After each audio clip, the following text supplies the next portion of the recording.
All right, it is Monday. It is 1 o'clock. It is time for the Monday message. So excited to be chatting with everybody today. We had an incredible month of November when it came to annuities. I'm reading from the corporate report here. We had the highest month of annuity production, issue paid annuity production that we have ever had as a team in the history of our team. The biggest annuity production month that we have ever had as a team, we had in the month of November. That's a massive move forward, guys. That's estate planning. That's estate planning paying off. I'm telling you, if you're not in estate planning yet, please get into estate planning. That is where these big sales are. That I'm just telling you, best month in ever. Like that's insane to me that it's the best month we've had in annuities ever. That's massive. That is so exciting, so encouraging going into the new year, looking at that, going, man, where can we go in 2026? On top of that, we had 24 unique recruiters in our hierarchy this month. That is our highest in over a year. 24 unique people built their teams in the month of November. That is massive. 24 unique recruiters. If 34 people, that's 24 people that contracted somebody. 34 unique recruiters had at least one fast track in the month of November. That's 34 individual people building their businesses. That is so crazy exciting. And we had 90, and that, by the way, that's also best month in over a year. We had 93 fast tracks in the hierarchy in the month of November. That is our best month in over a year. When I was reading these reports, I was so fired up, so excited. And I'm just telling you that if you are ever going to make a move, now's the time to make a move. The times you make a move are times when there is momentum, and that's momentum. That is real momentum right there. Best month of annuities in the history of ever. Best month of recruiting in over a year. So many things moving forward. So I wanted to share all that with you before we got into the numbers because I was excited to read those emails. We get those reports at the end of the month, and it shows us highlights what where we're killing it. But then also it helps us see where we need to put more emphasis. So let's go to the leaderboards. I'm gonna try not to touch my eye as much as I can. All right, all producers over 1,000. We're gonna start with Rachel, and then Dakota, Sydney, Asti, Cynthia, Devon, and Nikki down there in Atlanta. Michael, Mallory Barnes, Tom Payne, got Aaron Wilson, we got Nikki, Adriana, Tasha. Let's go to the next slide, please.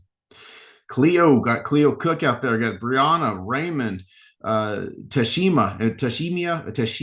Please somebody text me a pronunciation code. I want to get your name right.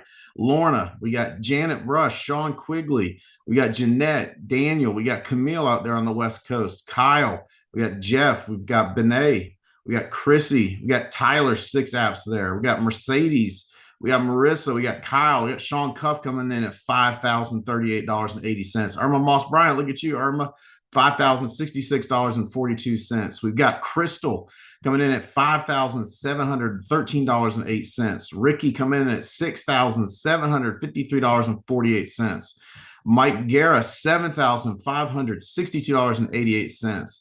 Adina Decker, $9,371.80 over 20 apps.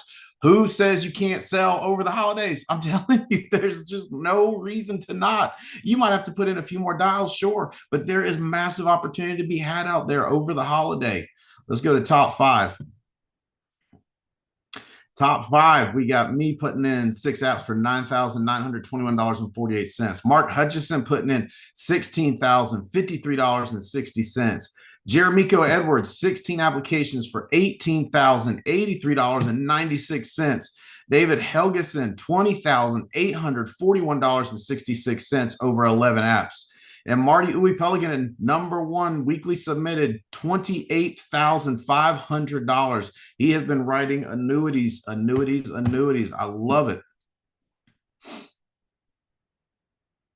Top five paychecks over this time period. We got Jeremico Edwards coming in $7,467.14. We got Mark Hutchison coming in $8,613.47. We got David Helgeson, $13,119.64. Got Cleo Cook, depositing $15,269.62. Way to go, Cleo. And we got Marty Uwe Pelican in $21,556.16 deposited. Way to go, Marty. Recruiting, I told you we had our best month of recruiting in over a year in November, and you see it happening in multiple spots. So you got Ricky, Chelsea, Donald, and the base shop all completing one fast track. You got Irma Moss Bryan and Adam Burge completing two direct fast tracks. You got you got contracts coming in. Janet Brush recruited someone. Irma Moss Bryant and Ricky all had one direct. Adam Burge had two direct, and the base shop had three. Look at the pre-licensing again. We don't see pre-licensing, so you got to let us know. But we want to know when you're signing up people for pre-licensing because we want to give you recognition. Travel coming up this Wednesday. I'm headed to San Diego, California. The following Wednesday, Stamford, Connecticut. I'm also working on January travel schedules. Right now, we know January, the big thing we've got Dallas, Texas, National Convention, January 15th through the 18th. This would be the time to jumpstart your estate planning journey. There'll be estate planning training. I was just down at the corporate office with TLN looking at the agenda, going through the agenda, making some tweaks. Thursday, there's going to be estate planning training all day. Friday, there's going to be estate planning training all day. So if you were like, this is the time, I'm telling you, this is the time. Jump into estate planning. And then, of course, Friday we'll kick off in earnest at 5 o'clock, and we're going to go hard till Sunday about at 2 p.m. So you can catch those last flights out. All right, I believe that is all our information for today, unless there's another slide that I'm not aware of. Oh, top 5 year-to-date producers. You got Mark Hutchison at number 5. Look at Kath Shaw Trulove making some jumps there. I love it, Kath. I'm so proud of you. So excited to see that financial piece of the estate planning taking off for you. And I see what you're posting on Mimi's chat with the different annuities you're writing. You are a big part of the annuity growth as well. So thank you for getting in there and getting after it. Jeremico Edwards is right now sitting in 3. David Helgeson sitting at number 2, and with a big old gigantic $100,000 lead. It's not 10,000, ladies and gentlemen. It's not 20,000. It's not even 30,000. He's got a $100,000 lead on number 1 producer for the year. Estate planning. I'm just telling you, estate planning. That's where it's at. Burge, I am so proud of you, leading the way, leading the pack. Got you on the call with us today. Here, so the initial theme of the call was objections. We are going to get to objections, and if you've got objections that you're like, hey, give me a specific objection, how you'd respond to this. I have the chat up. Just put it in the general chat. If you got an objection that you're like, hey, what would you say to this objection or that objection? How do you overcome this or that? Pop it in there. Let me read it. I'll respond live on what to do to get around that. All right. But Burge, I just want you to come on and talk to us about annuities, man. That is insane. $100,000 lead.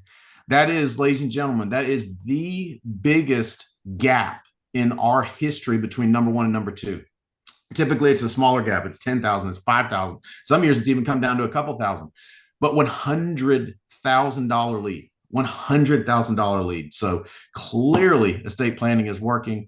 Adam is by far our biggest annuity producer this year. And so what he's going to talk to you about is just because here's the thing, we get overwhelmed, I think, Adam, with annuities. We think, I can't it's too much. But really all you got to do is find safe money, and then just, what to do. Because I'm telling you, once you start writing annuities, you're like, why was I holding myself back on that? Why am I holding myself back here? That's crazy. I should have been doing this the whole time.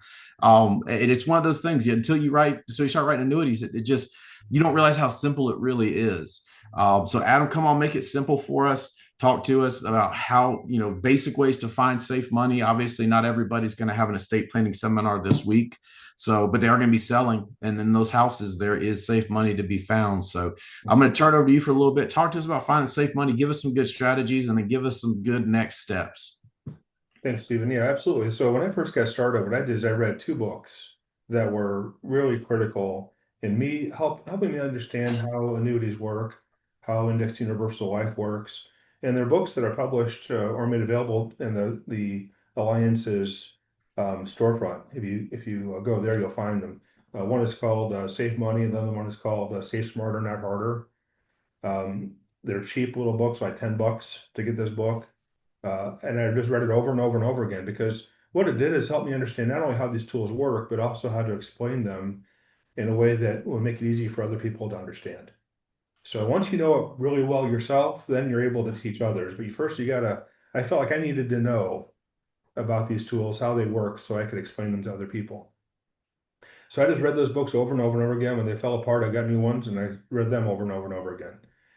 And then what I did is I asked Stephen, what's an easy way to save money in the house?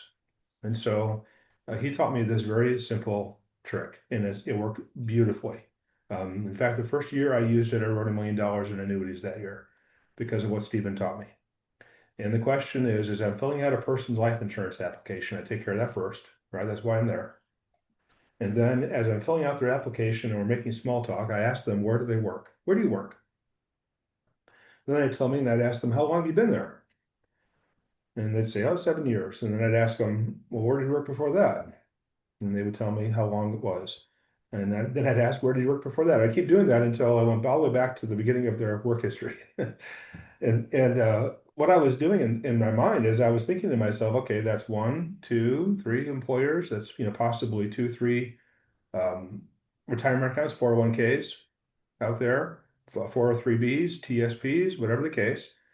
And then after the appointment was over, I would book a meeting from a meeting. So I would book a meeting to come back to talk to them about how to ensure that they never lose money in their retirement accounts. I say to people, listen, you've got insurance for your house, for your car, for your health. You need to have insurance for your retirement account. And I asked them, do you? And nobody, of course, says yes. Nobody has insurance for their retirement account. So I would tell them, I'm going to show you how to do it, how to insure your retirement account. Do me a favor. I'm going to come back Wednesday at 11 a.m. Please find for me your most recent statement. And if they act kind of nervous about getting it for me, I tell them, take a black marker and highlight and cross out the account number. I don't need it. But just find for me your most recent statement, and I will show you how to ensure that you do not lose money in your retirement account. And then I'd come back, and if they were serious, they'd be there with their statement. If they weren't, maybe they got sick, I'd follow up with them, but I knew when someone was serious when they put forth the effort to find that statement. And then what I would do is I would create an illustration using F&G. What I like about F&G is the fact that they make it very easy to work through suitability. So if you've never written an application before for an annuity and you think it's kind of daunting, what's great about F&G is they'll show you mistakes you made and how to correct them. They'll give you suitability requirements and pending requirements and the like, which is a great way then to learn how to write an annuity application. And I've come to learn really that annuity applications are even easier than health insurance applications, because virtually everyone qualifies for an annuity, whereas with life insurance, that isn't always the case. But that's what I would do. I would show individuals then how to protect their money using an annuity. And when you show people that illustration and explain in simple terms how annuities work, using the things you learn in those publications, yeah, it just got to the point where it was easier and easier and easier. But one thing I've come to appreciate, if you don't start, you'll never write an annuity. You got to start somewhere. And maybe you get rejected a few times, or maybe things don't work out the way you think they might the first few times. But there are those things you all learn from them, what to do, what not to do. And it just gets easier and easier and easier. But it'll never get easier unless you start. That's the key, I think.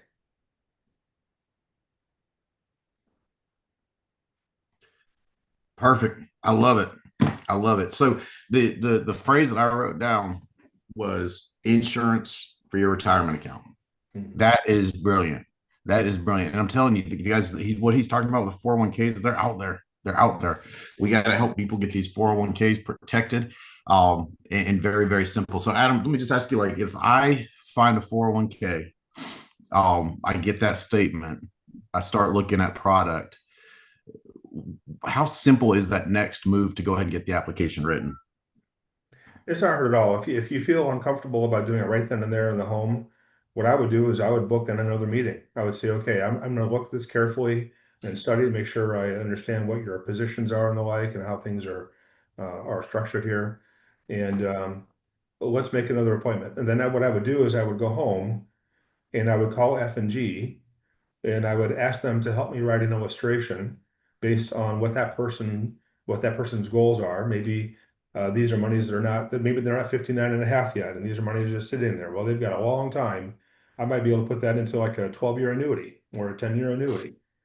Um, are they ever planning on taking money out of it? You find a lot of people. I had a client in my office this morning, $300,000, and he's never touched it. He's retired, doesn't plan on ever touching it. He has 40,000 in his checking account. He never sees a need to ever touch that retirement account, that 401k he's got.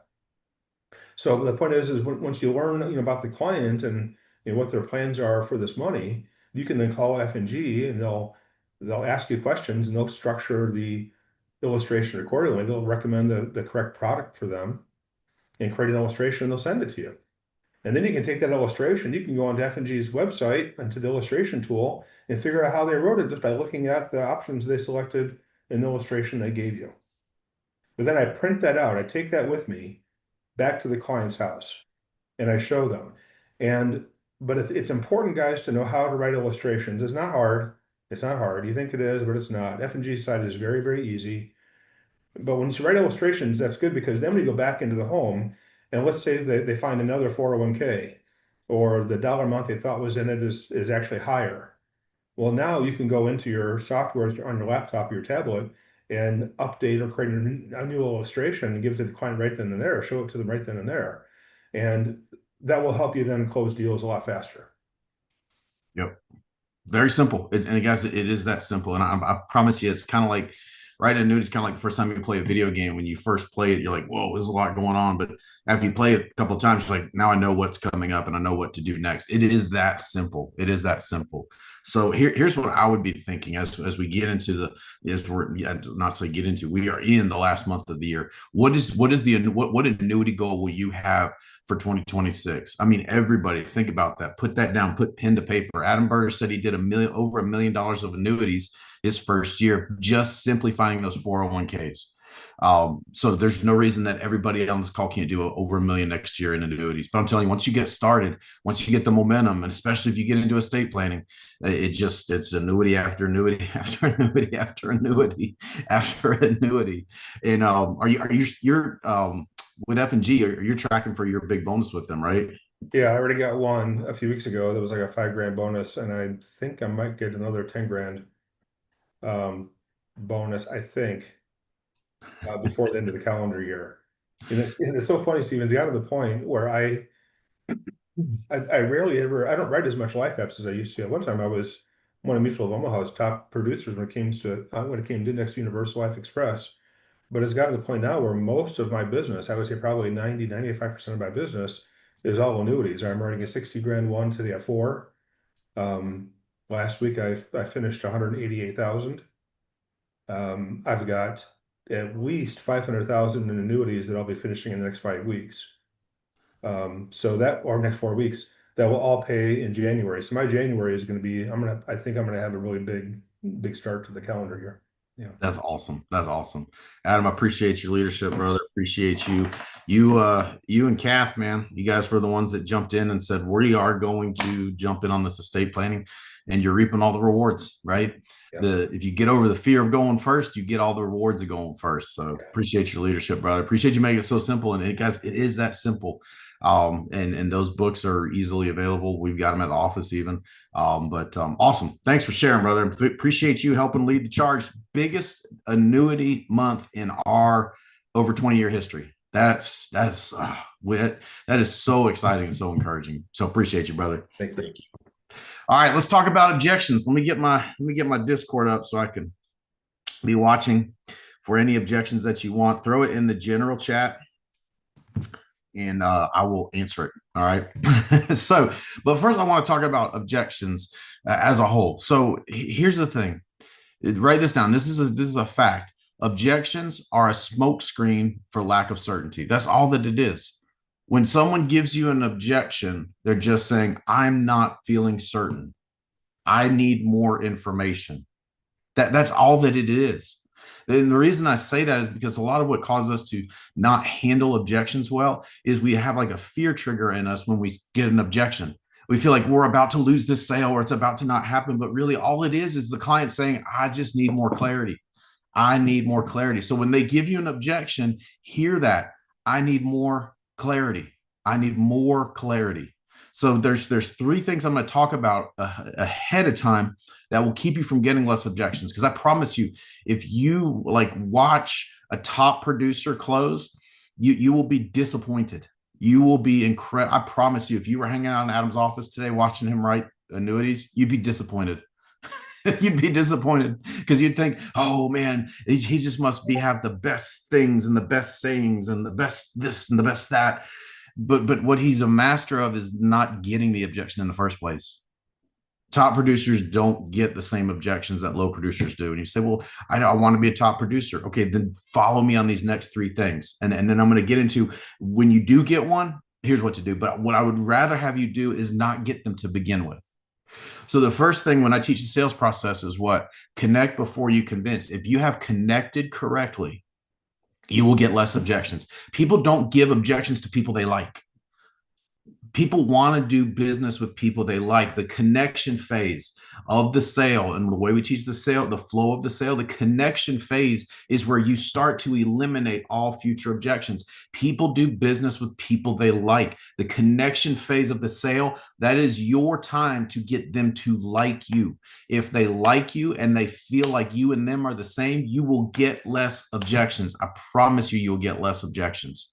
So take that connection phase super serious. Make sure you are checking those boxes. When we talk about compliment, when we talk about commonality, we talk about comedy, make sure you check those boxes. They will like you. When they like you, you will get less objections. A lot of times the objections we're getting at the sale is just another way of them saying, I don't like you enough to do business with you. Hear me out crystal clear. The objections we get at the end of the sale where they're absolutely digging their heels in and balking and it doesn't make sense to us. And we're like, what? This doesn't make any sense. It doesn't make any sense to me. You're 68 years old. You have no life insurance. What are you going to do? See, when it doesn't make sense, just realize you probably missed it on the connection phase, because that nonsensical objection at the end is just them politely telling you, I don't like you enough to do business with you. So if you're getting objections at the very end, just know the connection phase is probably something that did not get done correctly or did not get done to a high enough degree where they felt like you and them were the same and that they liked you. So just realize that at the end of the sale, if you're like, this is so dumb. Why are they not going to buy life insurance from me? Just know it might be that they're saying, I don't like you enough to do business with you. So then on the next one, work harder on the connection phase. Work harder on that connection phase. Here's the other phase of the appointment that eliminates objections. That's when you get into the emotion. If you build the emotion correctly with the swapping of the stories and they tell you their life insurance story, and then you tell them an opposite life insurance story. If you've done that well, and then you move into the situation evaluation and you go 3-4 questions deep and you have them thinking vividly about what it will be like when they die and what will happen to the people they love. If you have done those correctly, you will not get objections at the end. When the emotion is built correctly, the picking out part, right, the solution, that is simply just a matter of finding a budget figure that works, okay? So build the connection stronger, build deeper emotion through the story swap, through the situation evaluation, getting 3-4 questions deep. And then the last thing I'll give you as far as like the 3 things is speak with absolute certainty about their death. Speak with absolute certainty of it. Sometimes we kind of pussyfoot around about this because we don't want to make it weird. Let me tell you something. If you don't speak with absolute certainty, they're going to give you an objection. We go back to the beginning of the call. What did I say? All objections are smoke screens for lack of certainty. So if you're getting objections at the end, especially if they're giving you think about it and stuff like that, just know that you haven't spoken with enough certainty during the sales process. And that's why I tell you, top performers, you'll be disappointed if you watch them close. You'll be disappointed because you'll think they've got these amazing objection overcoming things that they fire out. And quite frankly, a lot of times it's funny. You'll throw an objection at a top producer and you'll see him do this. That's the thinking look, like, what would I say if I got that? Because it's just been so long since they got that. Does that make sense? So I'm going to give you strategies on how to work through them, but what I'd rather have you do is get less of them. I'd rather have you get less of them. Does that make sense? All right. So here's what we've got. We put this in the message we sent out. Acknowledge, relate, explain, educate, ask for the next step. Here's the thing. When people give you an objection, just know that there's a certain amount of tension in that. You relieve the tension by acknowledging it, whatever the objection is. Hey, I understand how you feel. That's a fair question. When you do that, you actually lower their defenses so they can hear what you say next. Now, that might seem counterintuitive because you might think, well, no, I don't need to agree with them, because if I agree with them, then I'm not going to make the sale. But what you need to do is agree with them to lower their defenses. That's a fair point. That's a great question. That's a valid point. When you do that, you lower their defenses. So once you acknowledge, then you move to the next step, which is relate. That's where you share a similar experience, right? Well, old school sales, right? Feel, felt, found. I used to feel the same way. I once felt the same way. Here's what I found, right? Feel, felt, found. That's relating. That's the relate piece, right? Briefly share an experience. Use experiences and stories to overcome objections. Then the third step is educate, explain. That's where you then give them the information that they're missing, that if they had that information prior to, never would have brought up the objection. That's where you're supplying that information to them. And then the last step is ask for next step. So it's acknowledge, relate, educate, explain, ask for the next step. So when you ask for the next step, that's when you go, does that sound fair? Does that make sense? And then you move to selling. All right, let's look at some of the objections I'm getting here on Discord. I want to wait till the beginning of the year before I do or decide anything. Love it. Yeah, and you're going to get that this time of year, right? But it doesn't have to stop your sales process. So you say, hey, I totally understand that. The holidays are crazy busy for me too. But part of the reason they're crazy busy for me is that most everybody wants to get these things sewed up before the holiday season. Not only is it one of the most dangerous times to travel, it's also one of the most emotionally hard-hitting times, because you're going to be with the family and we're going to be talking about who's not here this year. And trust me, when you're having that conversation in that moment, you're going to want to know that yours is already taken care of. You're not going to want to be in that moment going, I still got to get that taken care of. You're going to want to be in that moment, having that conversation going, I've got mine taken care of. Does that make sense? So that's the way I handle that every single time it comes up. Every single time it comes up, that's exactly what I go to there. All right. Objection. I already have something in place. Oh, fantastic. Thank goodness. Thank goodness. I can't tell you how many people out here don't have something in place. I mean, that's why we talk about GoFundMe.com. That's the I didn't get anything in place collection. So I'm glad you got something in place. But what a lot of folks want to do is just double check on it, because here's what I know. There's multiple kinds of life insurance, and you want to have exactly what it is you need, and you want to find out now, not later. Does that make sense? The reason I say that, I can't tell you how many times folks are like, I've got a policy, and then we pull the policy out and we find out it was a term policy, or we find out it was an underwater universal life policy. And so if there was any issues like that, would you rather find out now, or would you rather find out later? Does that make sense? The other way you can go with that is, hey, fantastic, I'm so glad you're covered. I tell you what, I wouldn't be doing my job if I didn't at least see if I might be able to put you in a better place, a better position. If I can improve your position, great. If not, I'll tell you that you're in great shape, and then you and I both will feel better about it. Does that make sense? That's the two ways I handle when they've got coverage already. Ooh, this is a big one, right? I really enjoyed talking, but I need to think about it some more before I decide anything. Ah, I'm going to tell you this. If you're getting this at the end, this is 100% because you didn't build the emotion strong enough. 100%. Here's the thing, when people give you, especially at the end, if they give you objections, listen to what they say because they'll tell you where you messed up. Does that make sense? Listen to what they say. They'll tell you where they messed up. If they're still using logic-based words, if they're still using thinking, then we didn't build the emotion correctly. So if you're getting that at the end, that there's not going to be a magic objection to, I mean, objection overcoming. I'll give you some stuff to say, but I'm telling you, that's one that you can eliminate by building emotion ahead of time. By building that emotion strong enough, you can eliminate getting that ahead of time. So what if they say, what if I didn't build the emotion strong enough and I get that at the end? Hey, I totally understand that. It's always good to continue thinking about these things. But can I tell you what I've seen happen? Here's what I know. Your life is busy like my life is busy, right? I mean, how fast are your birthdays coming this year? Right? Every year they're faster. Every year they're faster, right?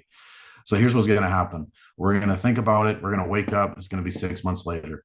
And any change in health, even just adding a prescription, can radically alter the rates and what you might even qualify for. Believe me, I've seen it.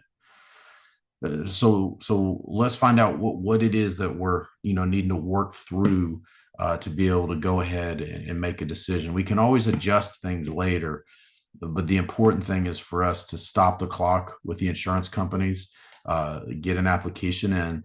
That way, anything that happens after this, doesn't affect your rate or your eligibility. And then if we need to adjust up or down, those adjustments are very simple. Does that make sense? So that's what I say at the end. All right, objection.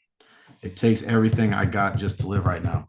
This is one where, hey, I'll go two things. Either one, you just didn't build the emotion up strong enough or the connection strong enough. And that's a polite way of them, giving you what they feel is you can't, it's indefensible, right? You can't get around that. That's just a polite way of them saying either A, it's not important enough to me, or B, I just don't like you enough to do business. And so I would look at the connection phase and I would look at the emotion phase and get stronger there. That being said, hey, there are some people that are just going to be in a financial place where they just can't get it is what it is, right? You would be shocked on top producers how quick they move. If it's clear that this is just this, it's a non-starter, move to the next. Does that make sense? But I would keep going back to connection and emotion.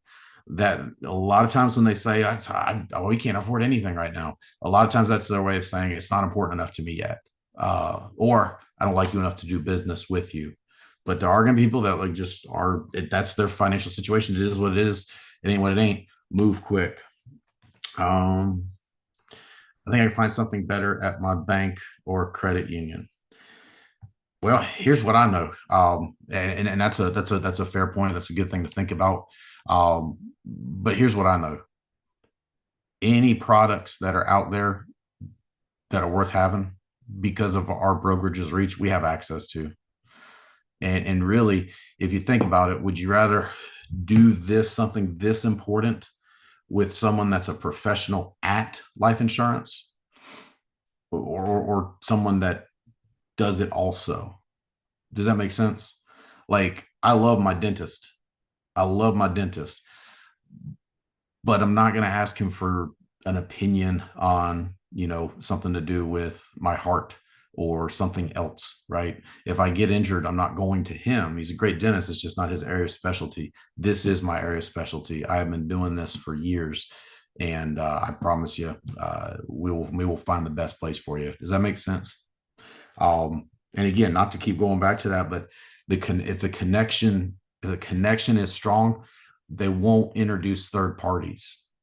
So I would go back to the connection going, did I get the connection strong enough? Because if they're introducing a third party at the end, that's usually a symptom of lack of connection. Let's see. All right, I need to talk with my spouse first. So if you end up in that spot, then you either have to schedule a second appointment with the spouse there, or more than anything, just make sure that you don't run. We call them one-legged appointments. Don't run a one-legged appointment, because then they've got the natural built-in excuse. And you'll have people tell you, "Well, I make all the decisions. You just talk to me. That's fine. I'll make all the decisions. You just talk to me."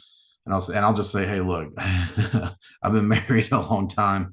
I hear you, but this really is important for both of you guys to know, because here's the sad part of things.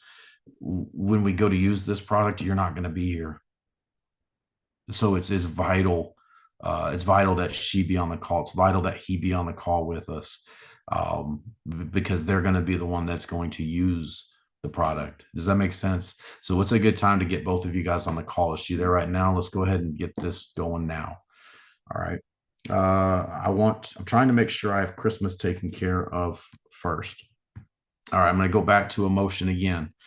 If the emotion is built strong enough correctly, that won't be an objection that you get a lot. And the good news is it's almost Christmas. So, but they'll have something else, right, in January, right? But no, here's the thing. With that, if you get to the end and you're getting that, I say, look, I totally get that. I totally get that. I know things are tough out there, but really, based on what we talked about when we talked about how, the situation, and the need here, what could be better to give your family this time of year than the inner peace of knowing that things are taken care of no matter what? Does that make sense? So that's where I would go with that. And the tonality is very important there. This warmth, it's reasonable man, and it's absolute certainty, all combined together. Can you just email me the info or mail me something to look over? Okay, so one of two things is going on there. Likely you haven't built enough connection, and they're just trying to get you off the phone. That being said, some people are just like that, and you just won't be able to build connection with them. So move quick, move to the next one. If they're giving you the brush off. Now, here's what I will say. Hey, man, I totally get it. I know that it's everybody's busy, but here's what I know. Anything that I email you or send you is just general. What we need to do is find a tailored solution for your situation. Does that make sense? Like, just the general concept of life insurance, we all know we need it, right? But let's come up with a tailored solution for your situation. That way, you know exactly what it is we're looking at here. And again, if they just keep brushing you off, move on. I think you'd be shocked again how fast top producers just move along when someone's giving them the push off. I haven't, in the past, people say now email is most of your connection. But in the past, people say, can you just mail me something? One of the other ones I would always love going with on there is, oh God, I'd love to. That would save me some time. But the only problem is I don't fit in your mailbox. I just don't fit in there. Yeah, see, really, anything I said, just going to have an insurance company logo on it, right? And it's going to say life insurance. But what I want to do is be able to provide a tailored solution for your family, and give you specific options to your situation. That's what I want to be able to do for you. So again, what would be best for you? 9 or 11? Right back to setting an appointment, right back to setting an appointment. And if you're getting that at the end, can you just send me some stuff? Like, well, just email me some stuff on this. Go back to the emotion. Did you build the emotion strong enough? And I'm telling you, like, I'm just telling you, if I'm trying to think of a good way of illustrating this. If I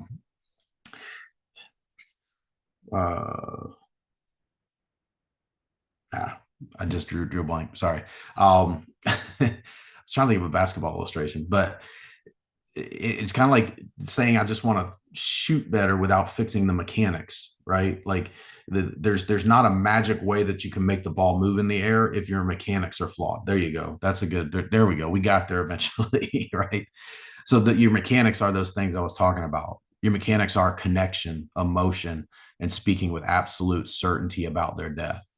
Those are the mechanics. If you get the mechanics right, you're going to hit more shots than if you're just trying to make the ball move in the air, right? you're focused on the wrong thing, right? So are there strategies? Yes. And I know these strategies will help acknowledge, relate, explain, educate, and then come back to ask for the next step, book the appointment, get the close. That absolutely will work. But think about your mechanics. And as you get to the end, here's the other thing I'll tell you with objections: start keeping a log, start keeping a journal. One of the, like, if you go in my closet here, I've got journals from when I was learning how to sell 25 years ago, of every appointment. When I'd get an objection at the end that I couldn't get over, I would write down the objection. I would write down where I thought I got wrong on it. And then I'd write down what I wanted to say next, what I wanted to try, what my next strategy would be. Start logging your objections. You'll start seeing patterns. If you're getting think about it a lot, you're not building enough emotion. If you're getting brush offs a lot, you're not building enough connection. A combination of both, not speaking with enough certainty. So I'm telling you, those three things are magic to overcoming objections before they come. But I also know that some of the stuff we shared on what to do if you get there, just, I promise you, act on faith on those. Don't be afraid of missing the sale, because you're going to miss the sale by being afraid of missing the sale. But here's what I know. You and I are only a certain number of no's away to what we really want. I mean, you are going to have to push through objections and no's to get to where you really want to go. So no is nothing to be afraid of. Objections are nothing to be afraid of. Objections are just saying, hey, give me some more certainty before we move forward on this. And no's, if you ultimately end up with a no, hey, you didn't have the sale anyway, so you didn't lose anything, but you're getting closer to your next yes.